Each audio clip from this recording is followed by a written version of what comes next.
Bun găsit, dragi prieteni, la o nouă ediție Banu. Sunt Sorin Manea și alături de Octavian Bădescu continuăm discuția întreruptă abrupt ultima dată pentru că ne-a trecut ora, ne-a trecut timpul și o reluăm din punctul în care urma să povestim despre experiențele lui Octavian Bădescu în anumite companii pe care nu le-am abordat. Experiențe în companii de stat de data aceasta, unde de multe ori lumea are impresia așa că se cam stă. Cum a fost experiența ta, Octavian? S-a stat la stat sau s-a muncit la stat? Este interesantă experiența în sine, pentru că, de fapt, nu sunt foarte mulți oameni care să poată să se uite la niște situații din mai multe unghiuri. Fie ești antreprenor, fie ești angajat, fie ești în privat, fie ești la stat. Sunt destul de puțini oameni care să fi trecut prin toate experiențele astea ca să poată să aibă o imagine și comparativă. Companiile de stat sunt niște organizații asuprite, pe scurt. Sunt asuprite de mediul politic. Cam asta e ce se întâmplă ca fenomen. Ele, în mod normal... fenomen, dar explică-ne mecanismul de asuprire, ca să înțeleagă oamenii despre ce vorbim. Sunt niște case de schimb valutar, de transformat voturile în bani și banii în voturi.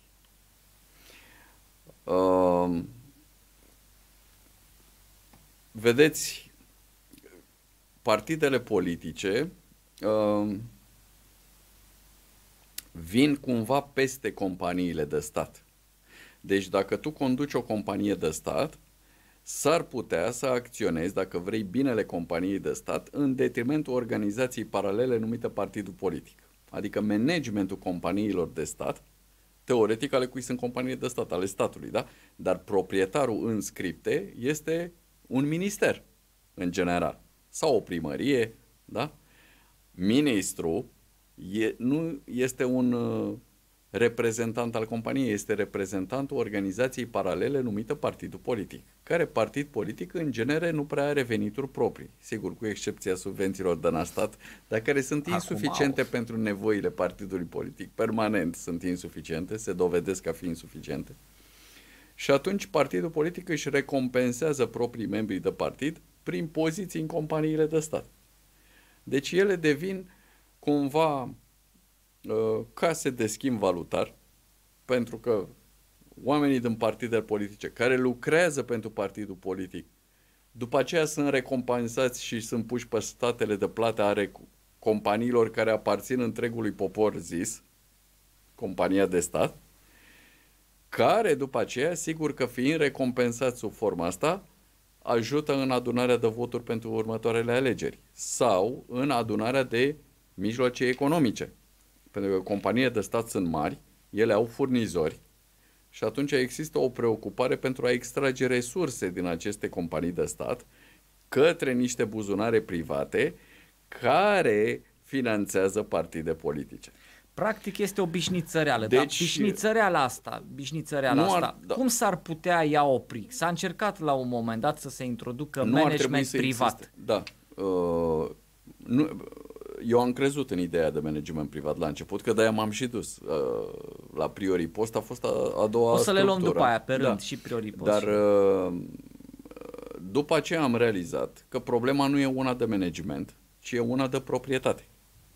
Deci, structural, este foarte greu să ai performanță în sectorul de stat dacă ești pe o piață competitivă. Deci, singura variantă în care ai putea avea succes în sectorul de stat este dacă ești un monopol.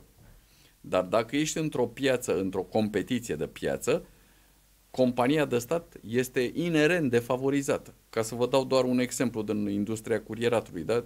Mult mai simplu pentru mine la o companie de curierat venea un șofer dacă era beat.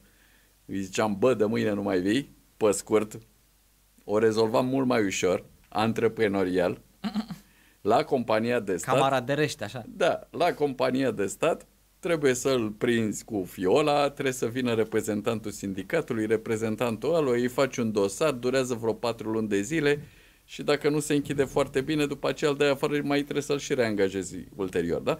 Deci, iată, costul recrutării sau costul disponibilizării este deja mult mai mare. Și acum tu vinde colete. Cu cât poți să vinzi tu transportul coletelor la compania de stat, cu cât poți să vinzi transportul coletelor la compania privată. Numai din această diferență de costuri, pentru că companiile de stat sunt încărcate de costuri și încărcate de reglementări. Suprareglementări, reglementări mai stricte decât la companiile private. De-aia e o zonă cumva care nu avantajează companiile de stat, care pierd bani în marea lor majoritate și ajung să fie subvenționate, se taie datorii, tot de către contribuabili. Deci ei trăiesc, în general, multe dintre ele, pe banii contribuabililor prin subvenții. Bine, dar pe mine ca beneficiar de servicii, de ce ar trebui să mă intereseze că Prioripost are în spate un minister sau este banul statului la a nu știu câta mână și în comparație cu orice companie de curierat, serviciile trebuie să aibă anumite tarife suplimentare. De exemplu, acest lucru se întâmplă și cu DHL, companie care are în spate tot un acționariat cumva așa dus în zona de stat german? Acum, bun, este o companie deținută. Mi-e greu să spun că nu știu în ce măsură. În România sigur se întâmplă. Probabil că se întâmplă, poate la o scară mai mică și în alte țări. Deci e clar că antreprenorul e mai flexibil decât compania mare și compania de stat e mai inflexibilă decât o companie din zona privată. Acum, dacă folosim compania de stat și ca mijloc de acoperire a costurilor organizației paralele numită partidul politic, pentru că ministrul depinde, poziția lui viitoare depinde de organizația paralelă, nu de rezultatele companiei. Asta e mare atenție, da? Deci, în cariera viitoare a ministrului, nu rezultatele companiilor din subordine vor conta, ci cât de bine a răspuns el organizației paralele numită partidul politic. Da, hai să luăm un caz concret. Că ai fost la Prioripost. Da. Da? Cum te-ai simțit în Prioripost după ce veneai din mediul privat? Păi eu am dorit să fac și am crezut că ei doresc să repună compania pe picioare. Am cercetat niște documente, deci direcțiile strategice ale acționarului, Ministerul Comunicațiilor, exista un plan de administrare al companiei, exista un plan de management al directorului general al poștei. Toate aceste lucruri eu le-am parcurs înainte și am zis, domnule, uite, oamenii ăștia văd declarativ lucrurile cam cum le văd și eu. Prin urmare, haide să facem o treabă care să devină un studiu de caz. Cam așa a fost în mintea mea. După care, după ce am intrat în companie, mi-am făcut propriul plan de management. În propriul plan de management, el era aliniat cu documentele anterioare. De ce era aliniat? Pentru că oricum vedeam lucrurile declarativ la fel. Și în momentul în care m-am dus cu planul meu de management, trebuie să facem asta și asta și asta, și unul din elemente era separarea Prioripost de Poșta Română, transformarea în filială, adică companie într-un fel de sine stătătoare deținută de poștă, ca să nu mai fie amestecătura asta. Așa e și la DHL, că vorbim de DHL, e companie distinctă deținută de Poșta Germană. Consiliul de administrație, care era și el format din oameni de o anume calitate profesională, că așa a fost managementul privat, la ea puteai să le spui ceva în plan profesional, au zis, păi da, ok, noi suntem de acord cam cum vezi tu lucrurile, dar mai puțin cu asta. Păi da, asta e foarte importantă. Bine, dar hai să o mai vedem, mai amână un pic. Mai puțin cu asta fiind ce, ca să îmi dau separarea companiei de poștă. Structurală, exact, pentru că existau foarte multe încălecări. Spre exemplu, în Prioripost, tu aveai structura de costuri de personal, iar mașinile erau la poștă, la altă direcție a poștei. Deci cum separai curierul de mașină? Adică tot felul de anomalii structurale am regăsit în acea organizație care trebuiau corectate. Oamenii, până la urmă, nu au fost de acord, ca să scurtez, cu această abordare și într-un final m-am întrebat și eu, dom'le, dar chiar voi ați spus în aceste documente că și am aflat că de fapt toate acele documente fuseseră alcătuite de o doamnă de la departamentul de marketing al poștei. Și conducerea poștei, în opinia mea, nici nu le citise. Pentru că altfel nu avea cum să, da? Care doamna de la marketing din poștă le luase dintr-un raport al Roland Berger, o companie de consultanță, plătit cu 2 milioane de euro, a fost un mare scandal. A făcut Roland Berger o consultanță de 2 milioane de euro prin 2008-2009 la poștă și le-a spus că trebuie să faceți asta și asta și asta. Exact cam cum vedeam și eu lucrurile. Da? Da. Au plătit raportul, li s-a dat, dar n-au implementat. Eu când am venit practic să implementez. Dar oamenii, partenerii cu care ar fi trebuit să lucrez acolo, ei aveau o altă agendă, pentru că altfel nu poți să-ți explici această disonanță între propriile declarații, ce trebuie făcut, propriile documente și ceea ce se întâmplă. Și atunci, sigur, eu am făcut câteva lucruri, am stat 4-5 luni acolo, am făcut câteva lucruri, câte am putut să fac, oarecum mai de suprafață, dacă vreți. Spre exemplu, nu exista site. Eu am făcut site, nu exista domeniu de internet luat. Dacă vedeți acum pe mașinile Priorii Post, curierat rapid aproape de tine, de la mine vine. Deci eu am creat acest slogan, eu am creat numărul 9497 care e pe mașinile poștei, eu l-am luat de la... Deci nu era. Nu. Acum există. Da, dar sigur că nu sunt elemente de fond. Pentru că pentru elementele de fond trebuia reconstruită treaba și dacă proprietarul și reprezentanții proprietarului, Consiliul de Administrație, nu au fost într-un final de acord cu acele elemente de fond, eu mi-am dat demisia. Overall, crezi că ar fi fost benefică pentru serviciu în sine și pentru stat privatizarea Poștei Române? Eu sunt foarte reticent. Da, la nivel personal, eu nu cred că ar trebui să existe companii de stat, nu cred în noțiunea de companii strategice. Sunt strategice pentru buzunarele celor care le administrează. Dar altfel nu există companii strategice, nici măcar în domeniul energiei, dacă vreți, pentru că sau al transporturilor, ce să mai zic de poștă. Deci nici vorba. Dar chiar și în alte domenii, pentru că respectivele companii operează cu o materie primă. Pe aia trebuie să o controlez eu. Ce e OMV fără țiței? E zero. M-ați înțeles? Deci eu ca stat, țițeiul aparține poporului român, mai puțin mă interesează cui aparține OMV-ul, dacă eu controlez resursa naturală și pun un preț corect pe ea. Și cât țiței mai controlează la ora actuală OMV? OMV-ul nu mai controlează. Păi, dar nu OMV trebuie să... Dacă eu am materia primă, eu trebuie să fac regulile într-un fel. Eu vând, de acord? Păi eu acum iau 3,5%? Exact. Pentru că m-ai adus în zona asta de energie. Hai să vorbim un pic și despre un lucru care chiar este interesant pentru bucureșteni. Nu se prea vorbește prea mult din aceeași rațiune, că partidele cumpără multă media și nu deschide niciodată nimeni subiectul Elcen, Radet și această groapă fără fund în care se scurg banii prin subvenții și prin diverse investiții inutile, practic, că nu se îmbunătățește semnificativ sistemul astfel încât să fie performant, dar banii dispar, adică de zeci de ani, de decenii întregi, banii din Elcen și din Radet tot dispar. Și s-au acumulat niște datorii. Care e situația de fapt acolo și cum a fost experiența ta personală în zona asta de Elcen? În Elcen m-am dus, am fost în Consiliul de Administrație. Nu mai eram executiv, eram în zona cealaltă. Consiliul de Administrație, am avut o experiență de 6 luni acolo. Deci în total la stat am petrecut cam un an. Pentru că eu am găsit o companie în insolvență. Ea doar nu fusese declarată ca atare.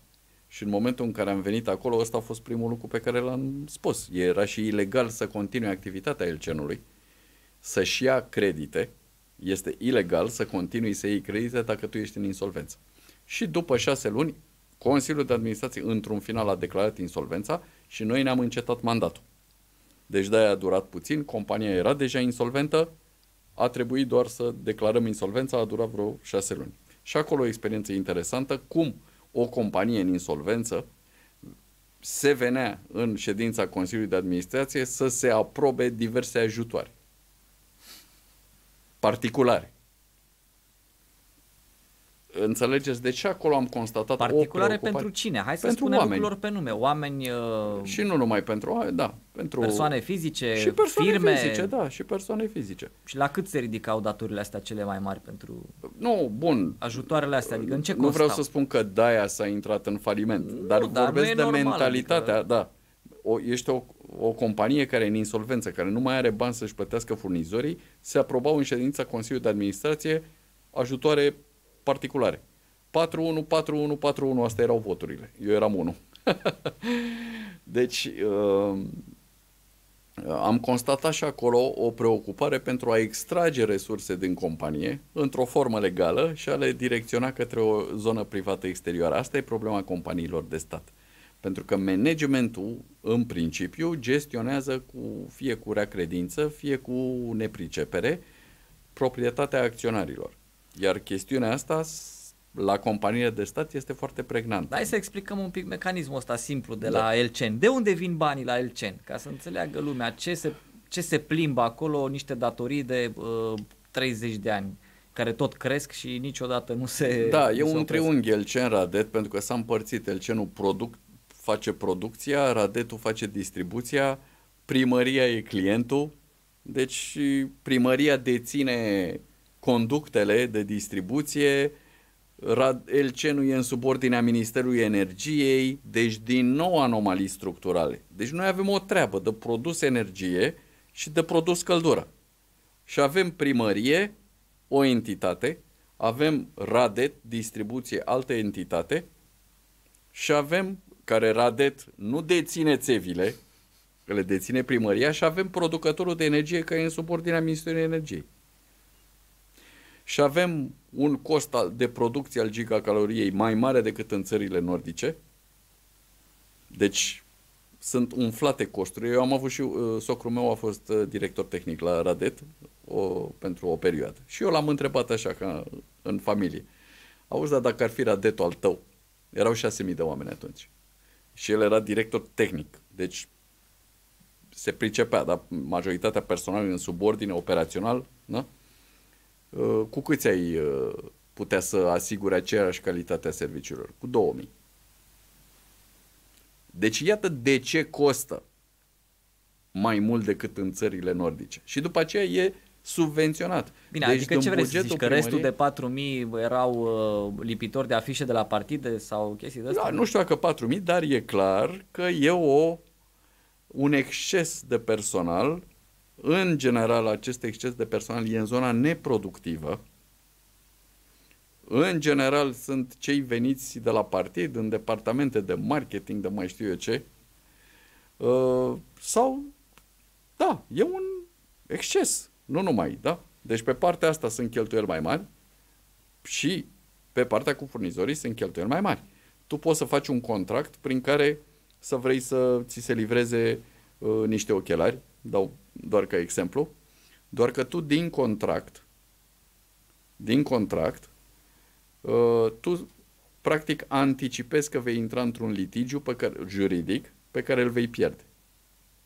Și iată cum scoți bani din companie, faci un contract, ăștia costă 2 milioane de euro, tu nu-i plătești, zici că stai puțin că aici lipsești un șurub, nu-ți plătesc, în contract scrie că sunt penalități dacă nu plătești, intră furnizorul, te dă în judecată că n-ai plătit, tu angajezi case de avocatură că trebuie să te aperi, tot case din extern, că juriștii tăi, vezi, Doamne, sunt mai puțin pregătiți, deși ai juriști, le mai dai ca și să le te aperi, de bani? dar tu practic din contract, de când ai făcut contractul, tu știi că vei pierde litigiu și chestia asta nu va mai fi 2 milioane de euro, va fi 5 milioane de euro.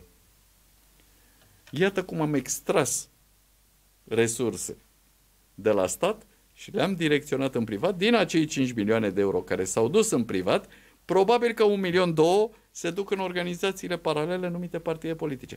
Ăsta e fenomenul. Bani probabil proveniți din semnătura unui ministru de pe căpușate, da. De-aia, problema companiilor de stat e una de proprietate și nu una de management. Și poți controla, românii trebuie să repreia controlul asupra resurselor naturale ale României și o pot face prin resursa naturală, nu neapărat prin compania de stat. Pentru că dacă n-ai materia primă, degeaba e companie deținută de X sau de Y. Deci dacă tu deții materia primă și faci reglementările, tu poți să rezolvi problema. Nu trebuie să răscumperi compania neapărat. Eu nu vreau să dau bani să răscumpăr, eu vreau să iau bani. Dacă urmărești interesul cetățenilor. Da, interesul cetățenilor nu a fost niciodată urmărit.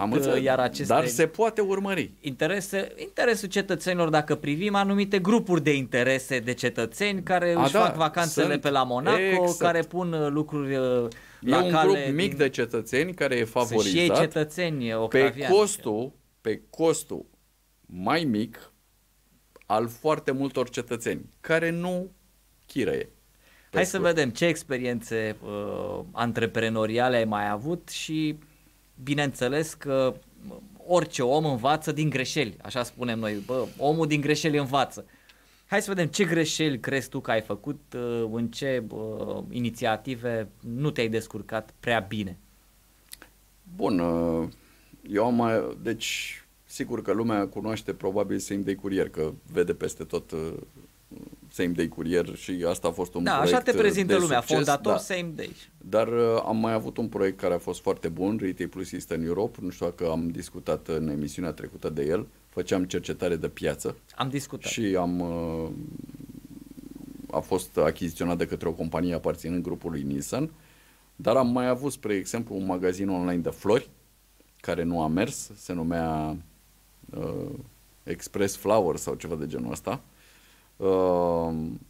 Am chiar și un proiect... Ce nu i-a mers? Hai să le luăm pe rând. Ce nu i-a mers la magazinul de flori? Adică unde ai sperat tu că vei ajunge cu magazinul de flori în București, mă gândesc că s-a concentrat, și ce nu i-a mers?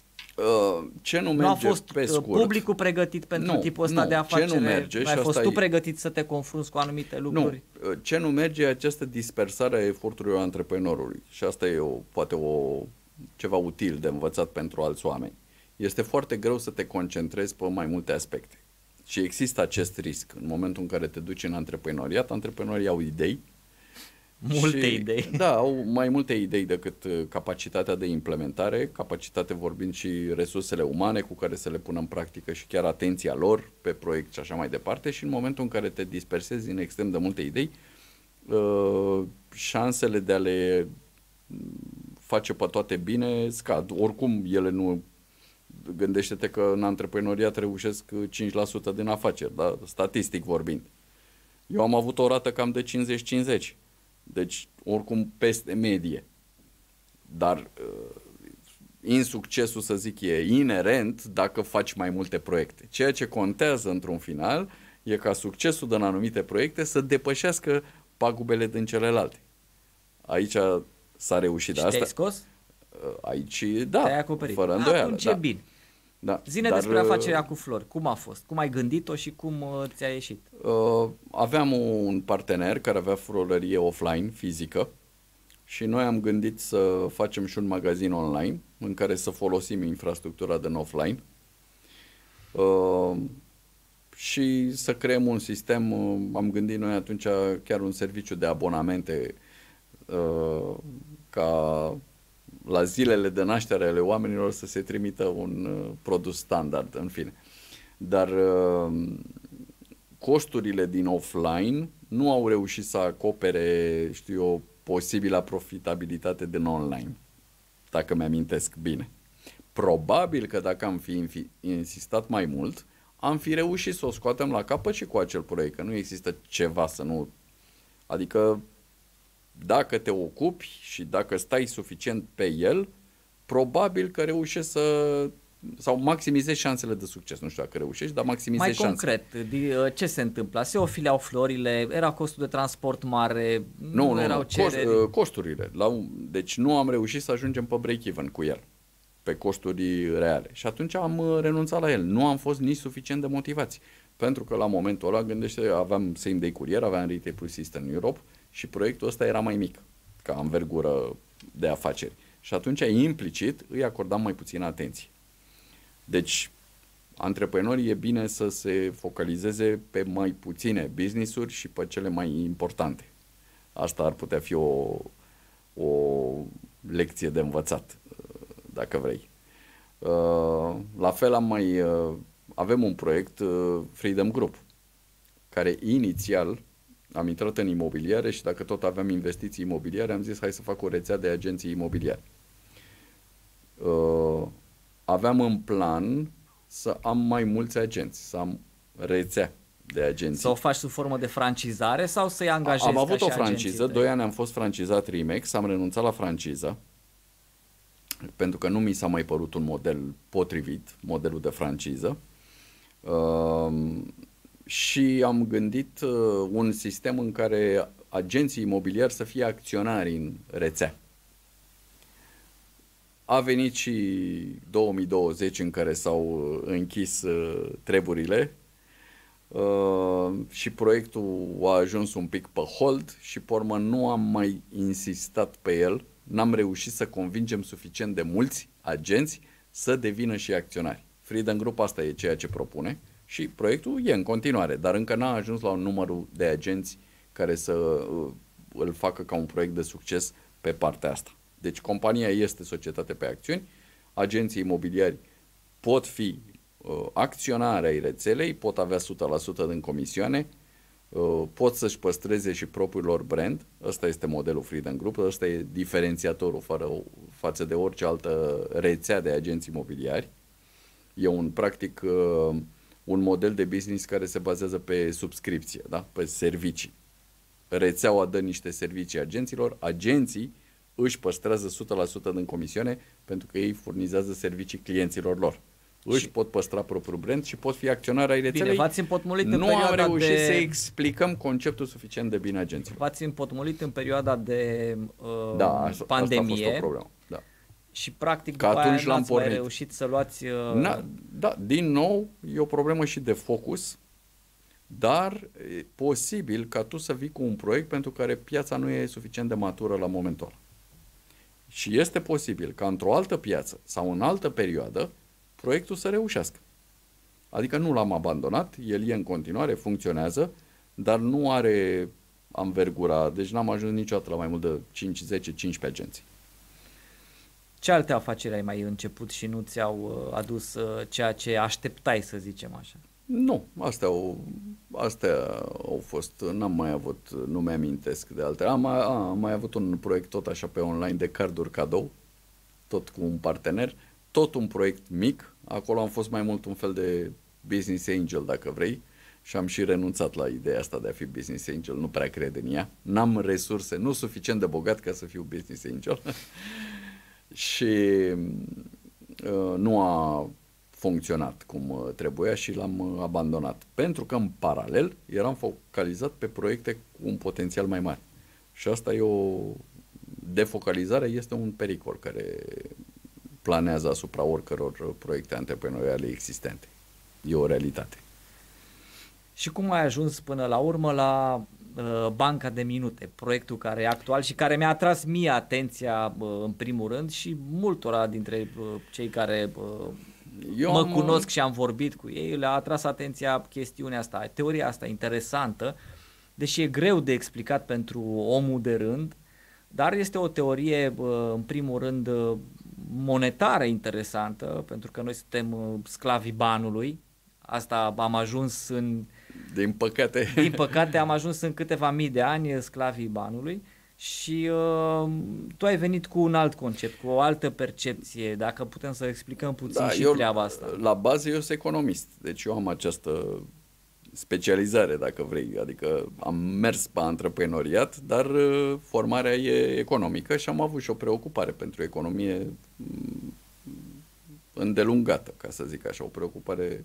Am scris articole, am peste 200 de articole publicate pe teme sociale, economice, chiar și antreprenoriale și manageriale în diverse publicații de-a lungul timpului, în ultimii 10 ani. Și la un moment dat am publicat și 2 cărți anul trecut, pentru o Românie de aur, o să ți le dau după emisiune. Mi le dai acum. Da, nu, dar ți le dau cadou. Pentru o Românie de aur și Timpul, resursă și moneda, apropo de... Deci, sunt legate de modul în care ar putea fi guvernată o societate, asta este pentru o Românie de aur, de aici vine și titlul. ce înseamnă România de aur? Bogată, căreia îi merge bine. Da? Și bazată pe o monedă reală, care ar fi putut fi și aurul. Deci și de aici provine titlul. Și a doua carte, Timpul, resursă și monedă, în care s-a aprofundat problematica monetară din prima carte, în sensul în care modul în care noi trăim astăzi este influențat de arhitectura fiscală, arhitectura monetară și arhitectura reglementativă. Moneda e o componentă importantă. Ea a evoluat de-a lungul unor mii de ani în diverse forme, moneda. Doar în ultima 100 de ani a fost complet pervertită. Suntem în epoca banilor fiat, cum se spune, adică fără acoperire.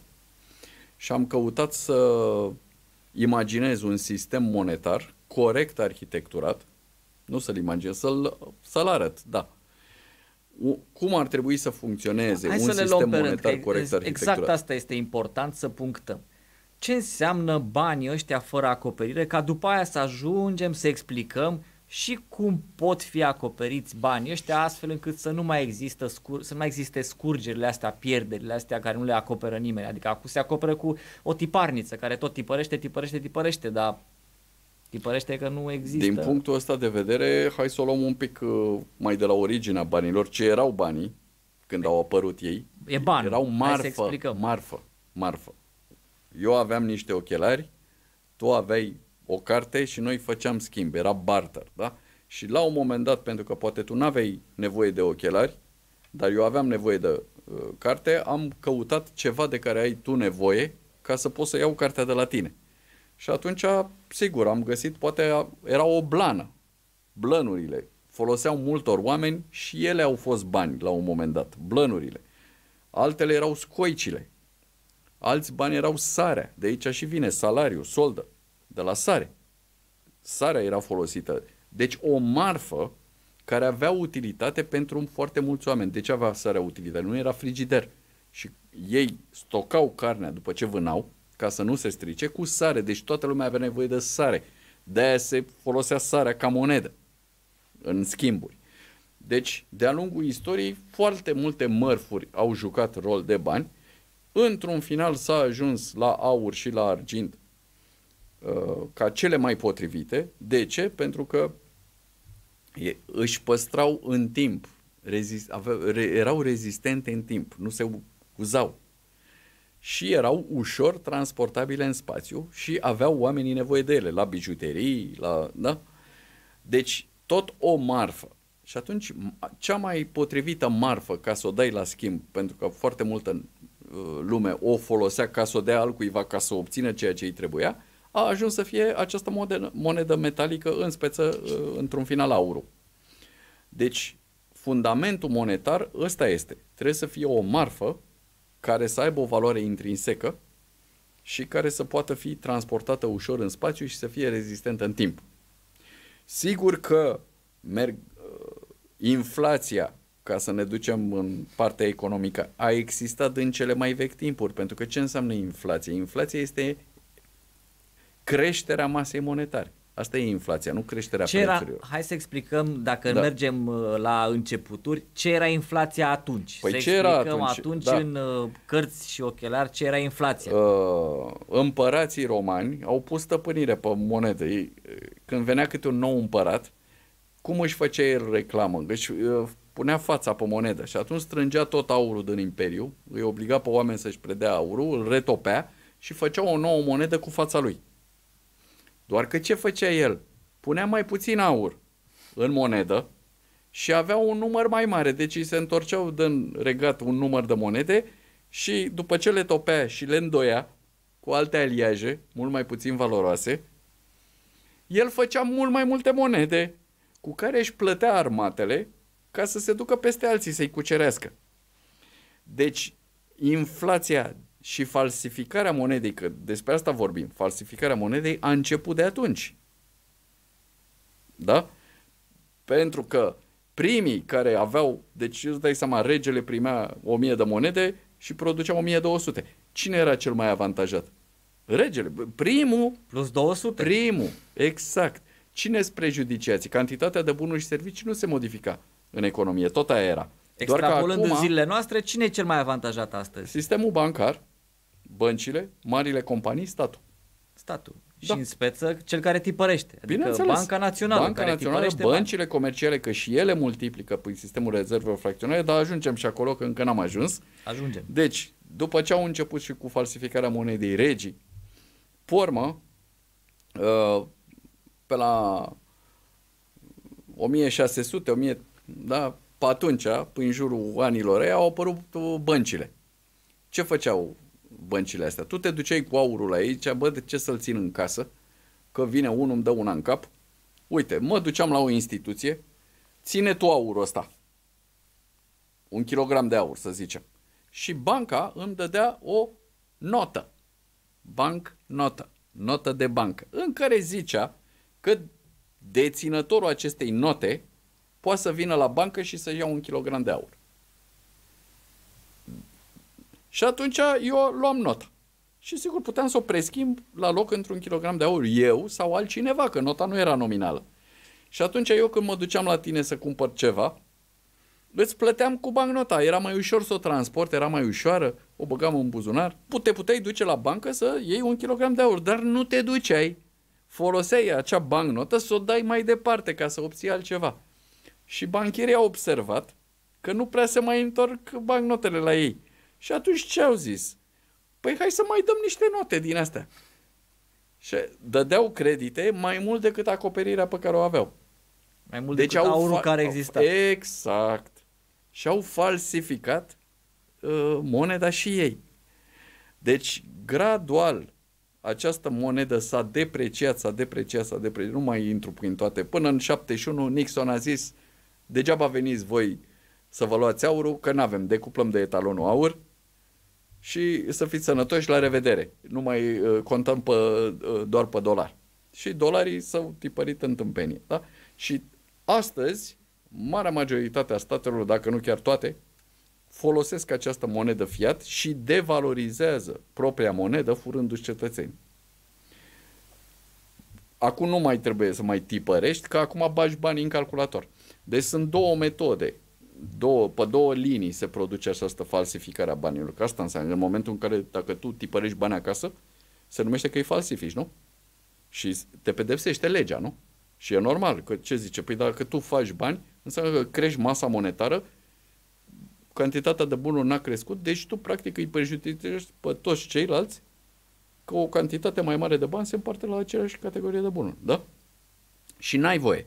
Dar dacă Banca Centrală face asta și doar în ultimii 4 ani a crescut masa monetară de 6 ori, s-a multiplicat de 6 ori, în 20 de ani și a crescut cu 50% în ultimii 4 ani. Și unde intră masa monetară? Unde intră aici criptomoneda și autorul criptomonedei, care și ea este convertibilă în bani? Ajungem și la criptomonede imediat. Dar a doua formă prin care se falsifică banii e sistemul rezervelor fracționare, băncile comerciale care dau credite fără să aibă acoperire în depozite. Tu când te duci și depui 100 de lei până mâine, la vedere, banca poate să ia 90 de lei din ei și să îi dea împrumut cuiva pe 30 de ani. Tu te duci poi mâine la bancă să-ți iei banii. Cum îi iei? Pentru că banca i-a dat al cuiva. Nu, cum îi iei? Nu iei, se tipăresc alți bani. M-ați înțeles? Sau se bagă în calculator, de fapt. Păi nu, deci tipărește Banca Europeană, tipărește... Deci, e o formă tot de falsificare a monedei și sistemul prin băncile comerciale. Criptomonedele au apărut tocmai în această căutare permanentă a omului de a găsi rezolvare la acest furt. Pentru că există un monopol și oamenii s-au prins că ei, practic, sunt furați permanent de rezultatele timpului muncilor. Asta e realitatea. Pentru că prin inflație asta se realizează. Dacă tu muncești acum 8 ore și primești 10 euro pe oră, să spunem 80 de euro pe zi, 10 euro pe oră, 2 ore nu le consumi. Deci de 60 de euro plătești ce vrei tu și 20 de euro îi pui deoparte. Asta e echivalentul celor 2 ore muncite, da? Cu care acum poți să-ți cumperi niște lucruri. Ei bine, într-o economie corect arhitecturată, peste 5 ani sau 10 ani, ar trebui să-ți cumperi cel puțin aceeași cantitate de bunuri și servicii ca acum. Pentru echivalentul celor 2 ore muncite.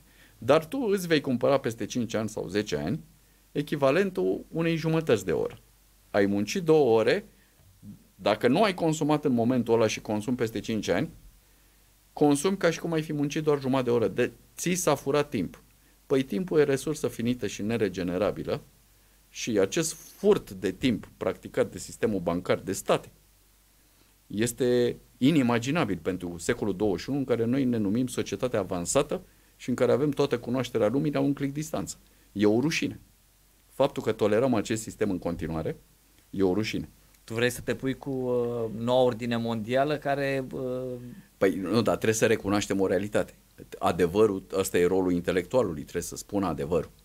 Altfel nu se transformă decât în propagandist. Iar adevărul este ăsta și nu poate nimeni să îl combată.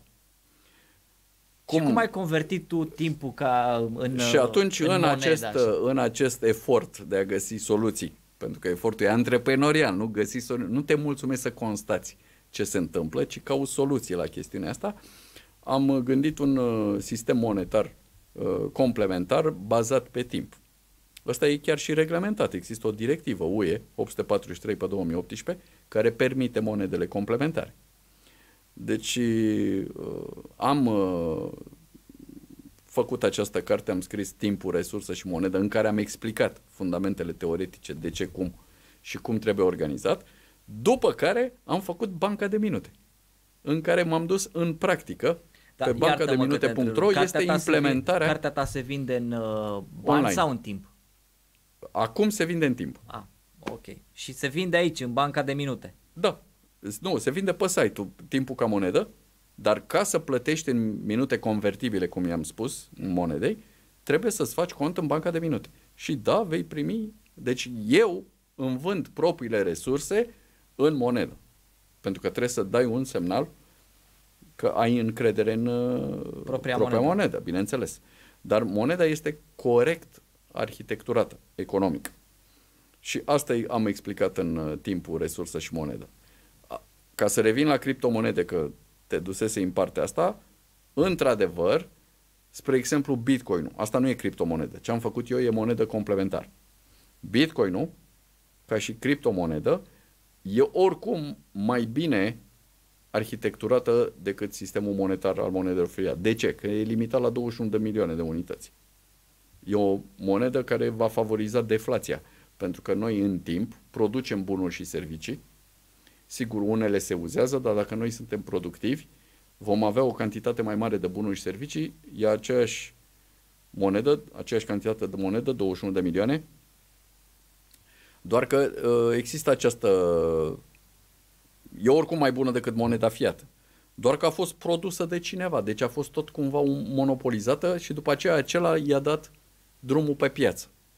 Și se vinde contra unor... Adică eu ca să obțin Bitcoin-ul, eu trebuie să plătesc în monedă fiat. Și e volatilă. Adică are niște minusuri chiar din perspectivă economică. Ceea ce am făcut eu, am făcut ca omul să fie unic generator de masă monetară prin însăși existența sa. Dar nu vreau să intru în detaliile astea, lumea o poate face dacă se uită pe timpul pe bancademinute.ro. Nu are sens să explicăm. Acolo e foarte pe larg explicat S-a tot bătut monedă pe ideea asta de să oprim cash-ul. Gata cu cash-ul, nu mai lucrăm cu cash. Dar de ce nu a luat statul inițiativa, de exemplu, de a face monedă virtuală, cum ai spus tu cu Bitcoin-ul, limitat la un număr de monede? Pentru că el e principalul beneficiar. Sunt două categorii de oameni. Sunt oameni foarte puțini care înțeleg sistemul monetar, care nu se studiază cum trebuie nici în liceu și nici în facultate, la ASE. Cei care înțeleg nu au interes să schimbe. Foarte mulți din cei care înțeleg nu au interes să schimbe pentru că ei sunt principalii beneficiari ai sistemului. Și cei mai mulți nu înțeleg și sunt ținuți în ignoranță. Ceea ce căutăm noi e să facem această educație economică. Asta e un alt rol. Facem. Dacă ar fi să rescriem moneda de la un moment dat. Care crezi că ar fi momentul în istorie la care ar fi putut să se rescrie moneda? Nu, și acum se poate, oricând. Istoria nu e scrisă, oricând putem veni cu alternative sau cu lucruri complementare care să le punem alături de ceea ce există deja și să vedem ce preferă populația. Dar trebuie să punem pe tarabă, pe o piață liberă, fără îngrădiri. Și atunci populația, piața, va decide care e cel mai bun produs la cel mai bun preț. Pentru că și moneda, și aici e o piață monetară, e o marfă. Adică în esență a rămas tot marfă, asta trebuie să fie. Sigur că acum nu mai are nicio valoare, că dacă e doar o cifră în calculator care se multiplică discreționar, asta e problema, multiplicare discreționară. Și neuniformă, în sensul că unii au primii acces la bani și ei sunt câștigătorii inflației și ultimii care au acces la banii nou creați sunt pierzătorii inflației, deci îți face o distribuție arbitrară de capital. Dar cum e lumea, și favorizează polarizarea. Astăzi, Octavian?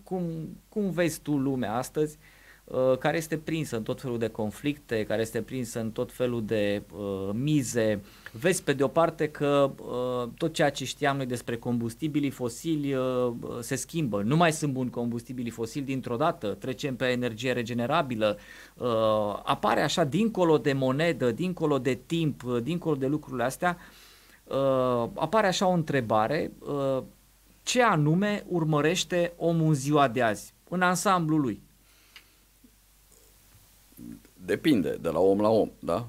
Dar nu, mare parte omul ca dintre... și creație supremă care își dorește să asigure continuitatea speciei pe pământ, adică omul în sine, în ansamblul lui. Bun, el are dorințele, știu eu, perpetuarea speciei, nu? Nu dorințele primare, mă refer din punct de vedere economic, ca și model economic, ce își dorește? Dreptate. Dacă ar fi un singur termen, el își dorește echitate. Dreptate și echitate. El simte, oamenii simt că e ceva în neregulă în sistem. De-aia și apar din ce în ce mai multe conflicte sociale, pe diverse planuri, în diverse locuri. Lumea s-a dezvoltat destul de nenatural și la baza acestei dezvoltări nenaturale stă pervertirea monedei, pentru că ea, practic, determină și comportamente care au, știu eu, o expresie socială, pentru că modul de răspândire a masei monetare în economie determină și comportamentul omului. Faptul că noi suntem sărăciți permanent și nu ne putem permite să mai avem economii și nu suntem încurajați să mai avem economii, determină comportamentul individual. Iată că oamenii nu mai fac copii. În America, în 1950, o familie cu un bărbat, o femeie, femeia lucra în casă, doar bărbatul lucra în afara casei, avea 3, 4, 5 copii, avea o casă pe care și-o lua cu economii în vreo 3 ani de zile, avea o mașină, își permitea să facă și o vacanță și avea în casă televizor și lucrurile de bază care erau la nivelul tehnologic de la acel moment. Cum se întâmplă acum că nu mai există resursele? Acum există, amândoi trebuie să lucreze, deja un copil devine o problemă economică, deja se pune problema celui de-al doilea servici, deja taxele au crescut din ce în ce mai mult și totuși statele sunt în continuare pe deficite bugetare din ce în ce mai mari, deci e clar că e ceva în neregulă în sistem. Războaiele, cum ar putea fi ele finanțate dacă n-ar exista acest monopol al expansiunii monetare? Cum? Ai finanțat tu prin taxe un război? Nu. Deci nu ar putea, nu. Pentru că n-ai avea resurse necesare. Tu nu vrei să dai bani, să trimiți pe unul să dea în cap altuia. Tu ai alte probleme. Tu te ocupi de tine, de familia ta, de cei apropiați. 99% dintre oameni sunt oameni normali, rezonabili, care vor să le fie generic bine lor, familiei lor și celor apropiați. Nu vor să finanțeze războaie. În lumea de azi, noi vorbim că luptăm pentru pace, finanțând războiul, că luptăm împotriva inflației cu un nou pachet de nu știu câte trilioane de euro sau... E ridicol. Deci pur și simplu suntem prostiți în față. În concluzie, ce își cumpărau oamenii în urmă cu 70 de ani cu economii în 3 ani, își cumpără acum cu un credit pe 35 de ani, că au ajuns creditele la 35 de ani. Suntem pe un drum către servitute, din care se poate însă ieși. Și ceea ce caut eu să fac e să deschid un pic discuția, ca să nu zic că putem avea chiar aplicativitate practică în proiectele astea, dar măcar punem o problemă pe tapet. Dar fiind un om de afaceri, fiind un antreprenor... Ăsta e un proiect social, că nu iau bani pe el. Nu ți-ai găsit parteneri în proiectul ăsta care să vină și să susțină... Nu, e un proiect social. Să susțină un astfel de proiect. Da, într-un proiect social. Să vină să susțină acest proiect social. Noi nu vindem... Nu are importanță dacă e de vândut, dacă are o... aplicabilitate în buzunarul cuiva în momentul ăsta. Adică sigur că sunt oameni care sunt interesați. Proiect social nu este antreprenorial. E antreprenorial că pui resurse ca să faci ceva util, dar e social pentru că noi nu vindem nimic. Nu cumpărăm nimic. N-ai putut să-i dai o amploare internațională sau intenționezi? E prematur, da. Intenționam. E prematur. De-abia am lansat Banca de Minute. E site lansat acum o lună. Sunt vreo 200 de utilizatori. Promite. O să vedem. Lăsăm lucrurile să se întâmple pentru că tu, practic, ca antreprenor, pui un cadru la dispoziție. Trebuie să mai facă și oamenii ceva ca să scape de lanțuri. Nu e suficient să facă doar unii. Trebuie măcar tu ajuți, dar trebuie și el să facă ceva. Dacă va dori să facă și va dori să scape de lanțuri, se va apleca și asupra acestei oportunități. Dacă nu, asta e, tu ți-ai făcut datorie. Nu poți să faci mai mult. Îți mulțumesc, Octavian. Iată că am rămas fără minute. O să intru pe Banca de Minute să mă creditez. Îți mulțumesc pentru prezența ta. Vă mulțumim și dumneavoastră că ne-ați urmărit într-o discuție de, iată, a trecut aproape o oră și timpul trece inimaginabil și vă așteptăm și data viitoare la aceeași oră să urmărim o nouă discuție interesată despre antreprenoriat, despre cum se rulează banii, cum se fac banii, cum să cheltuiesc, cum să nu-i cheltuiești mai ales, și să ne vedem cu bine. Vă mulțumim!